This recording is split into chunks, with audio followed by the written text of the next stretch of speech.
This is The Guide Gals, a modern, wedding-focused podcast by the experts at Here Comes the Guide.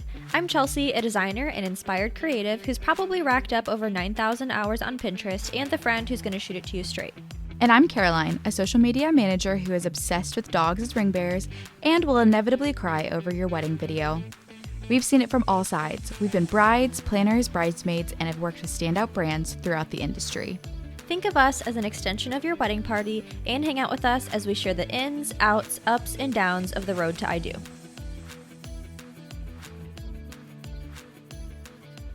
Hey everyone, welcome back to the Guide Gals podcast. Today we're talking about everything you need to know for an expedited timeline. Yes, we have seen a trend where couples are wanting to kind of fast track their planning process and they don't want to wait.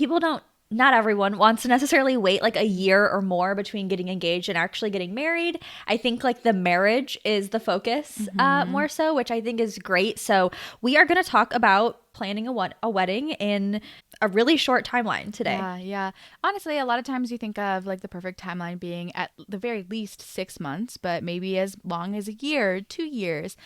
But of course, life happens and it's very real. And maybe you have a military spouse and you had to get married quickly, or you're moving, or whatever else is going on in your life that has made it a quicker timeline. Or maybe you're just like, no, I don't care for all of the months of planning and waiting. I just want to get married. Yeah. That could be the case too.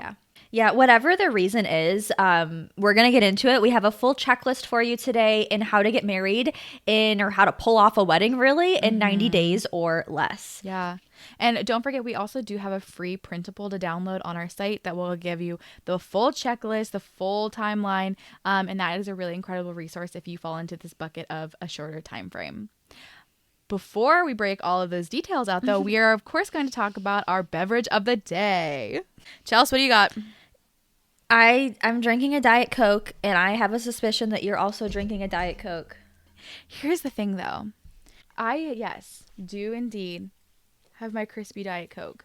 My sister and I last night tried to do, I think she calls it like a dirty Diet Coke, but it's just like dirty soda. And you put flavoring and or maybe even creamer in it. And so we did Tell me more. We did coconut and caramel creamer with a Diet Coke. Is an insane combo. It is so that's what I'm doing right now, and I'm gonna pour it. Insane good. It was really good. Actually let me pour it back in together so I can try and describe what it tastes like. And I know there are a lot of places out there that do this. Like I was traveling recently and I was in Tucson. And I was searching where the nearest Swig was because I want to try that. I want to try Swig so bad. So I was looking at some of like the things on their menu, and I was like, there wasn't one near me in Tucson. They're all in like northern Arizona, and I was in southern Arizona. Blah blah blah. But I was like so intrigued by the thought process, and my sister and I tried it last night, and yeah, our thought process so far is it's pretty good. Is it a specific creamer that you bought to do this, or is this one that you're using in your coffee too? Your coffee too. Yeah. I keep seeing ads for like Dr. Pepper plus a creamer. These might be fake. I don't know what I'm seeing on the internet, but like I keep seeing like things where it's like a specific creamer, like a partner with Dr. Pepper, a specific creamer that they're making to put in soda. And I know they have a coconut Dr. Pepper coming out soon, and that's real. Is that what I'm thinking of? Maybe, but I would also wrong. No, because there are Dr. Pepper has been really trying to step up its game and stuff with its assorted flavors. Now, I will say sometimes I'm like, do not mess with what's already good.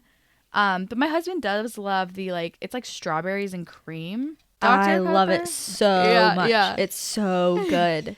See, okay, it's so delicious. That is worth it. There are definitely been some like old flavors that have retired from other places that I'm like, yeah, that was fine. That can go. Although I never got a chance to try the cinnamon Coke, and I wish I could have. Anyways, but there are some like weird things that come out. I will say though, and I would bet a lot of money that I will be obsessed with the coconut Dr. Pepper. Like I love coconut. I do love Dr. Pepper. I'll be trying it.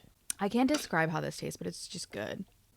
I'm so happy for you. Oh, I love it. Yeah, I would recommend. It may not be everyone's cup of tea, but I love it. It's very good.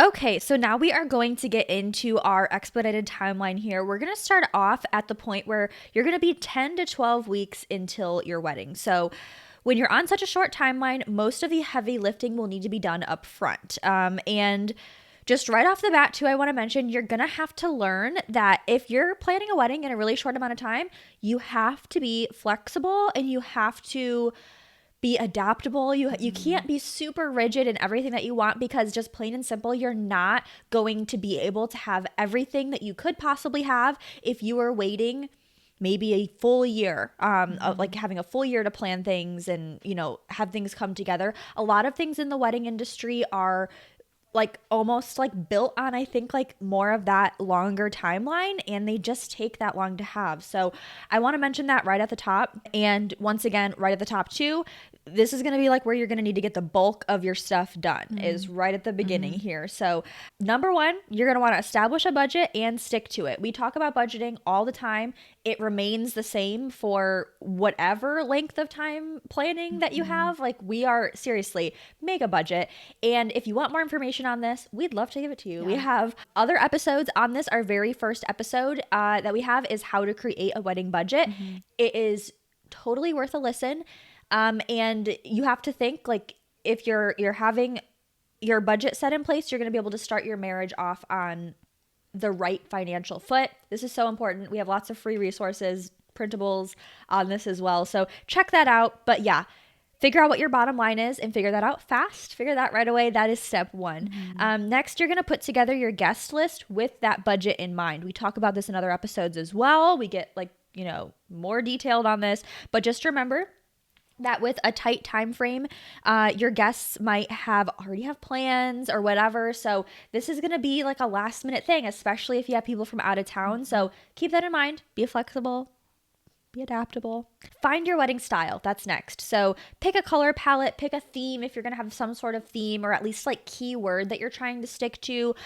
Get on Pinterest, figure out what you like, do a little bit of creative research for yourself, and figure out what that style is going to be like. And then once you know that style, you know your budget, you know how many people you're going to want to accommodate for your day, it's time to pick a venue. So set your date. Once again, a lot of venues are going to be booked out, and you're probably going to want to narrow your sites down to ones that are maybe offering weekdays or offering like dates that have been canceled, like last minute bookings. This might be tricky. It might be trickier than, it's definitely going to be trickier than it would be if you had more time to plan to find a venue. So keep that in mind. And keep in mind, once again, you might have to choose like a Thursday or Friday wedding. I bet you the Friday weddings, those are just as popular as Saturdays anymore, but you have to be reasonable. Some venues book out literally years in advance. So consider that, and yeah, those are going to be your first steps. And then once you have those things figured out, you want to send out your save the dates like right away, like as soon as possible. As soon as you have a date secured, get those sent out, because once again, this is an expedited process, and you want to make sure that the people that you really want to have there are able to get it on their calendar, are able to request time off of work if they need to, make travel arrangements, like whatever needs to happen. And I think too, for the save the dates, one thing that you could do here, because especially since you have the expedited timeline, you can use a digital save the date and text it to people. There are a lot of different resources and like websites out there that will like do this type of thing for you, where you create your save the date, you send it out, and then it's like through a link, so that people can submit their information through there, so that it's even easier for you to get the full like actual invitations out there. So the save the date, if it's digital, I don't think anyone's going to care. And then you can use that to make it easier for you to get all the information you need for the real invite. So just so you know, like the digital save the date is a good option. It's a great option. It's probably going to save you money as well, which is always a plus. And it's like anything that you can do to simplify and speed up these different parts of the planning process is really going to help you in the long run, because you really do need that final guest count for lots of things like catering and I don't know, whatever else. Okay, next, it's time to find your wedding attire. So for this, once again, a lot of wedding dresses are more custom made. So these can take, I don't know, what's the recommended timeline? Usually like at least 6 months, right, Caroline? Usually. So, maybe with your expedited timeline, if that's something that you do right at the top, maybe you're able to still get like a custom whatever that you're looking Yeah. for. But if you're really gonna like in a time crunch here, you might want to head to a trunk show, a sample sale, a box store, off the rack. There Yeah. are lots of options out there, but you have to keep in mind that you might have to get a little creative or do something a little bit more alternative for this. Yeah, yeah. One thing that we've talked about, and like if you haven't listened to our last episode, go listen to our last episode. We talk a lot about wedding wardrobe things.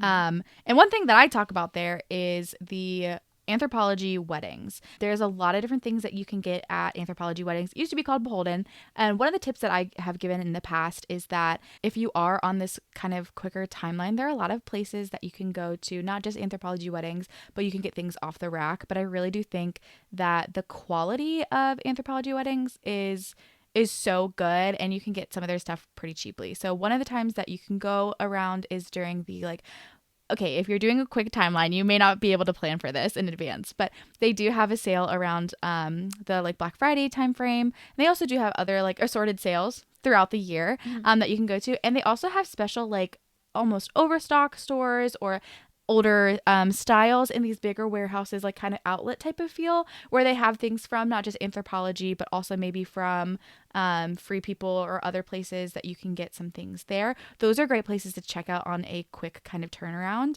Yes. I was engaged only for like 4.5, like 5 months. And I got an Anthropologie wedding dress, and I had to make like no alterations to it because they have just such quality products that are like really made for women's sizing. Yeah, I don't know. I could go on a whole rant about that. Go listen to our last episode if you want to hear it. Yeah, I mean, there are, like Caroline just said, with the Anthropologie, there are so many options out there. We talk a lot about those options in our last episode, but yeah, you can have beautiful wardrobe pieces that you can get off the rack and you can get Yes. whatever. So you're going to be just fine, but at this 10 to 12 weeks to go point is really when you need to figure that out. Yeah. Next thing to think about, are you having a wedding party? So if you are, you need to ask them, first of all, right away. Make sure that like they can make that commitment. Make sure that they don't have like a vacation already planned or something on the day that you're wanting to get married. And having a group is great, but it is totally okay to forgo the wedding party and simplify things if that sounds better to you. Like if that fits in your vision, maybe this isn't something that's super important to you, you can totally skip that. And like if you're having a wedding that you're planning super quick in 90 days or less, that's what we're talking about in this episode, then you're probably open to having more of like an alternative wedding anyway. Like there's probably things that you're breaking tradition on, and if this is one of them, that's totally okay to do.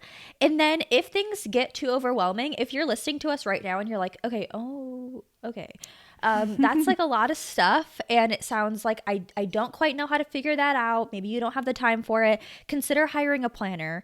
We are so pro planner. Of course it is probably like a little bit of an additional investment. It is an added cost, but a lot of times they can end up saving you money and like saving you stress, like honestly, saving you so much stress, which I think is like worth a couple dollars personally. They're experts at making miracles happen. They're experts in the industry. And when you're on a shorter timeline, it adds complications. So any way that you can have extra help to just get things super streamlined and make them happen is great. And they do usually have, I mean, obviously they have a lot of connections in the wedding industry. They might have a preferred list and they might have people that like in their corner that they can be like, hey, like we got a last minute wedding. I know that you might be available this weekend or whatever. They might be able to recommend different vendors to you, which is going to be something that's so helpful in this scenario. Yes. All right, now we're in the 8 to 10 weeks to go kind of time frame, and yes, we know that there are so many things that might already feel overwhelming at this point. We just went through a long list. But just know that because that you have this shorter time frame, you are allowed to cut and probably should cut a lot of the things that you don't need. So really focus on those big ticket items at this point and really cut out any extras. You do not need a bunch of like crazy food things. You don't need late night snacks. You don't need favors. You don't need all of these things. So decide what is reasonable to do for yourself then. As you're thinking about things to cut, maybe instead of cutting this thing entirely. Maybe you think about doing some of these things yourself. Again, though, you have a shorter timeline, you don't have as much time, so be very reasonable with this. But what you could do is you could stop at Trader Joe's, grab some flowers, and do a DIY bouquet. I think this is great. I think this is awesome. And it's also a fun thing that you can do if you do have a bridal party. You could do this together. Another thing you could do if you're great at hand lettering is to do some of your own signage yourself. But just think carefully about what is worth it to you. And maybe there are people in your life who would be willing to offer some of their services and some of their help, but realize that they also have a shorter timeline too. So be cognizant of that all around. At this point, also, you're really going to want to nail down those vendors. And you're going to have to stay flexible because some of these vendors that you maybe would have preferred may not be available anymore. But honestly, one of the things that I experienced with a shorter timeline was that because I had a reduced list to choose from, it actually was easier to make choices. It kind of that's a good point. like under that framework of like, okay, I'm not now presented with like 20 options. Like maybe I have 5, and it was so much easier for me. And I'm an indecisive person. So it was nice to have a smaller list to go through. But some of those people that you might need to figure out are your caterer, your photographer, videographer, officiant. And also when you're hiring all of these vendors, make sure you get all of these details in writing. There is going to be so much that's happening so quick. For your sake, for their sake, like just, we say this in other episodes too, but I think with this type of time frame, it's even more important because you're going to be working with so many details so quickly, and just making sure that you have everything figured out and laid out is going to help everyone involved. Yeah. And on that note, like, I know we talk about, I would highly recommend listening to our first episode about creating your wedding budget. That's going to come into play in all parts of this. But part of that, part of what we really dive into in that episode too, is finding an organizational structure and sticking to it. So there's so many ways that you can keep yourself organized throughout planning. And so many of them are great. You just have to pick one that works for you and your fiance and really stick to it, especially like you're on this short timeline. Like Caroline just said, like, you're probably going to feel like you're in like a tornado for a while of like planning stuff. Like even if you're like okay with ditching a lot of things and, foregoing certain whatever, there's a lot that goes into it. It's still a wedding. There's a lot of things that you have to figure out. So think about that. Find some sort of organization system for yourself and really stick to that. Oh, yeah. The entire way. And speaking of those organization things, this is also a really great time to make a bunch of arrangements so you can stay as organized and on top of things and just like check those things off as quickly as possible. So some of the arrangements that you may want to think about is any travel arrangements for your family and friends, making sure that they have a place to lay their head at the end of the night, whether that's a hotel, a cabin, wherever. Also any transportation needs. Do you need transportation between the ceremony and the reception, or do you just need transportation to the event venue itself and then you're fine? Whatever that is, transportation is also a big deal. Another thing you're going to want to arrange is any other hotel room blocks or any other things for the guests coming in. So family and friends, I kind of categorize itself because I think those accommodations usually look different, and then making sure wedding guest accommodations are also secured. And this is also a good time to start thinking about the honeymoon if you need it, because you may not do a full-blown honeymoon right now. Yeah, there's really no rule that says that you have to go on a honeymoon, and definitely no rule that says you have to go on a honeymoon like the day after your wedding. Yeah. It's very expensive. It's an added expense. Maybe you're trying to save money, but also whatever. You can do a honeymoon later on. You don't have to do one. It's totally up to you guys. Okay, next, you'll probably want to register and make your wedding website so that your guests can get to shopping for your gifts. Make sure that everything is easy here too. I would definitely recommend for anyone to have some sort of wedding website. It makes things super easy. So everything's in one place, and there are a lot of free options for that too. So very simple, keeps it really simple for yourself. You want to book your rehearsal and your rehearsal dinner location. You can also like tap on a grandparent that has like a really big backyard if that's something that you want to do. Once again, booking locations for this stuff is going to tend to be a little bit more last minute as well. Places like restaurants or something, if that's where you're having your rehearsal dinner, will probably have more availability for stuff like that. They don't probably book out like as much, but It doesn't have to be anything like huge and formal, just so you know, with that, but it needs to be figured out at this point. You're going to want to reserve now all of the necessary party rentals, and linen. So this includes an inclement weather backup like a tent. So maybe you're automatically going to have a tent going on, you need to make sure that's squared away right now. But if not, you need to talk to your venue, and figure out what that backup plan is, or have one in place yourself. And then yeah, get those invitations in the mail, at the end of this. I know at the beginning of this 6 to 8 weeks, have your invitations, like you're about to get those out. So probably by 6 weeks you should send those out for sure. Also, just in case you guys didn't know, we have a YouTube channel and you can watch us there. It's the Here Comes the Guide YouTube channel that hosts the Guy Gals podcast. If you were watching, you just saw me plug in my camera because it started dying. The battery on this thing sometimes really baffles me. But yeah, if you saw me like moving around, that's why. And if you're listening to it, now you know that you can watch us. And we would love for you to, I don't know, look at our faces, I guess. Sounds weird to say. Hey. All right, so now we are in the 4 to 6 weeks or 4 to 5 weeks to go, and by now you probably should have all the essentials lined up. If you don't, you should try and make sure that those get squared away as quickly as possible. But once those things are squared away, you can begin to work on the fun stuff. Do you want to purchase bridal party gifts, something old, new, borrowed, blue, pretty ceremony programs? You can fit all of those to-do tasks in here. One consideration you could also put here, just because we said like bridal party gifts, when I ask my bridesmaids, because I was on a short time frame, I asked them like I just like texted them, called them, or I guess 2 of them I didn't even ask because I was just like, we had talked about it for so long that I forgot to like formally ask them.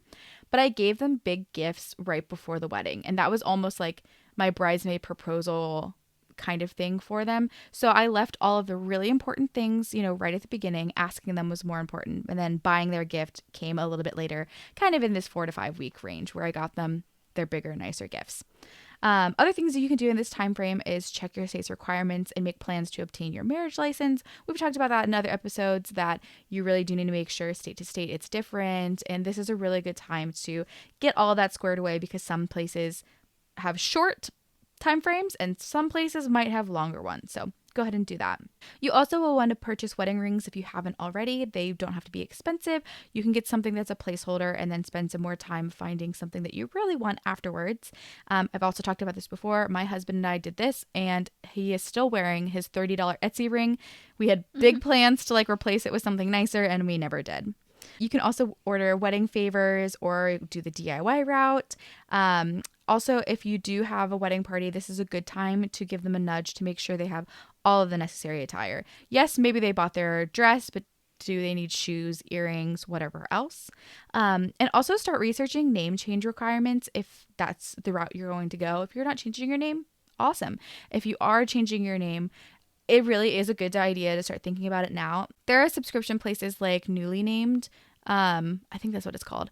That's what I used, and it was super simple. You put in all of your information for places that you needed to change your name, or subscriptions or different things that you had, and it sent you all of the information, all of the instructions, all of the postage for each of those individual items so that you could change it quickly and easily. So I would recommend that. There are probably other resources out there you could use for this as well, but start researching some of those requirements because guys, listen, name change is a long process. I am still actually working through it because I caught one place where my name wasn't changed correctly. That was a huge hassle. So honestly, start thinking about it earlier, the better. Yeah, that sounds complicated. Yeah, it's no fun, but whatever. Okay, now we are going to talk. We're at the point 2 to 3 weeks to go. It's getting real. It's kind of crunch time at this point. You want to finalize and confirm these things. Your wedding vows is going to be the first ones, and the readings with your officiant, the menu with your caterer, the shot list with your photographer and videographer, the song list for your ceremony, cocktail hour, reception with your DJ and or bands, musicians, whoever's running your playlist. They usually will have some sort of system for this in place. Like they'll give you a platform where you can make a playlist digitally or whatever. You need to figure out who is giving toasts. And then the wedding night and honeymoon accommodations, if you're doing that, those need to be squared away. You want to also create your wedding day timeline. Your guests, your fiance, and even your vendors, they're going to need a game plan. And this is really important. If you have a planner, they're going to be really helpful in this. And then also, you should talk to your venue about this. A lot of times, they have some sort of like outlined timeline that they can hand off to you and share with your vendors. That's really helpful. And then you need to hunt down whoever has not RSVP'd yet. So annoying, but that's going to be part of the process. All right, great. 1 week to go. And the theme of this week beforehand is to finalize. Give your caterer and venue the final guest count, day of timeline, arrange any seating and create the seating chart and or place cards. Pick up your gown or suit if you don't already have it. Confirm all the arrival times and finalize the wedding timeline with vendors and the wedding party. Put together your own wedding emergency kit. You can never be too prepared. Honestly, it's a nice thing to have, just to have some sort of emergency kit. Who knows if you are going to need eyelash glue, blister blocker, whatever else it is. And then pack for the wedding night and honeymoon or mini moon if you are going on one. This is a great thing to think about because then all of those things can kind of be squared away and you can just focus on the wedding and then you will already have the honeymoon stuff prepared for. Now we're going to talk about last minute essentials. So I said it was crunch time before, like, okay, it's really crunch time now. So you need to figure out your tips and your final payments for vendors. Get those in clearly marked envelopes, hand them to the best man or another person. Maybe the maid of honor, instead of the best man. That I what is it about me? I always feel like they're gonna be like up to no good. But yeah, that needs to be figured out. A lot of times those are handed out like at the reception to different vendors. And another tip, although it's not necessary, but remember when we talked about it before that you might have friends or family that offer their services to you for your day. Maybe they do become the glam squad. Maybe they do become the DJ, whatever else it is. You should still show some appreciation to them. So if they did step up and work towards your wedding day in some capacity, maybe gifting them a mani-pedi or a nice bottle of Prosecco or gifting them a engraved Stanley. We know someone who did that for some of their vendors. So that's a really great thing to do for all of those people who stepped up and made your day possible, especially on this short timeline. Yeah, it's a really nice touch. Not totally necessary, of course, but I think, no, I think it is necessary as when you have like friends or family who are really stepping in to help. Maybe you're not paying them or you're paying them less than they would normally make. Doing something like that, like showing your appreciation, I think is so important. Also, at this point, you need to assign someone to pick up your gifts and belongings after your reception. That's really important. You also will need to find someone to return the groom's tux and other rental items the day after the wedding.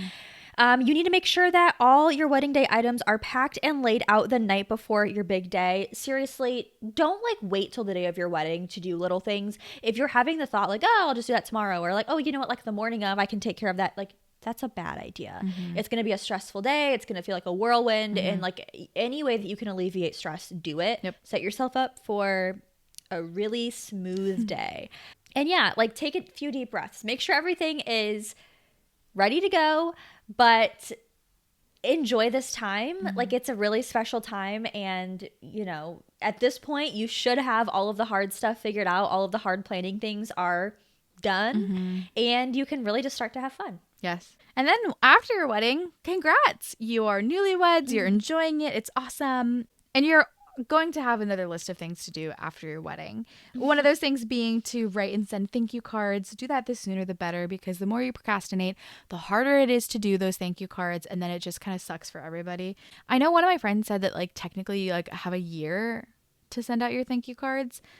That's a long time. That's you a will long not do time it if you wait that long. No, just like do it while you're thinking about it. Don't procrastinate that. Complete your registry and exchange any unwanted or duplicate gifts, or take advantage of the percentage off that you get when you register at certain places. Buy any items that are still left on there.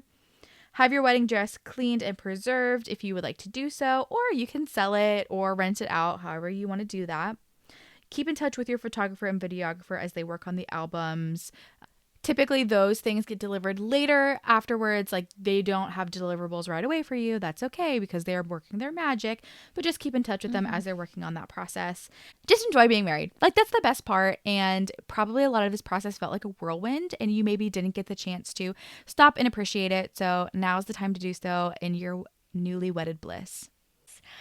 So this, like, a big major to-do list is basically what we handed over to you, but hopefully this is helpful in taking away some of that stress and really giving you like a framework for how to plan a wedding in this quicker process. This is difficult, and I know that if it was something that I was doing, I would for sure need some sort of guide. So hopefully this is helpful to you. Like I said, hopefully that it provides you with that. But good luck to you as you plan your quick wedding. I'm sure it will be great. And I know that if this is something that you're doing, although there's a lot of reasons probably why you would have an expedited planning process, but I'm sure that, like, at the heart of it, you care more about your relationship with your partner and the marriage ahead instead of like the big wedding, and like you probably value like what's most important. So that's really great. And yeah, we're excited for you. Yeah, so excited. Keep us updated on all your planning process things. We want to hear about it. Yes, we always want to hear from you. And if you have any questions for us on anything wedding related or anything else, can't promise we'll answer like anything, but you can reach out to us at any time through our website, which is theguidegalspodcast.com. On our website, we also have our full episode library and lots of free resources for you. So check that out. You can also connect with us on Instagram at the Guide Gals Podcast. We post lots of behind the scenes stuff over there, and you can always DM us on that platform as well. We also are on TikTok at the Guide Gals Pod, and we are on YouTube. All of our episodes have a video component as well, and we are on the Here Comes the Guide YouTube channel. But yeah, that's where you can find us. Yeah. And this was fun. We're excited to be back with you next week with more wedding planning stuff. Yes. But until the next one, cheers. Cheers.